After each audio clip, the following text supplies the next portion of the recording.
Ernst en Verda, twee van ons coaching vriende op die Carnivore dieet, doen so goed.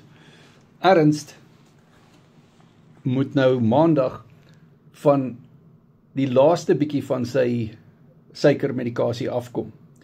En Verda is al 2/3 van haar hoë bloeddruk medikasie af.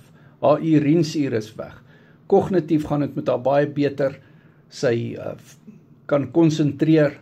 En Ernst sê vir my, dit voel of hy sy lewe terugkry. Hy het weer lus vir die lewe, hy kry dinge gedoen wat hy andersins mee gesukkel het. Energievlakke is fantasties en dit is so wonderlik. Sy bloedsuiker is nou 5. Ek is so trots op hom en natuurlik bespreek het met sy dokter en dit is net wonderlik. Ernst, Verda, baie trots op julle. Sien julle op die bootcamps. Carnivore Keto Word Coaching op WhatsApp, video call.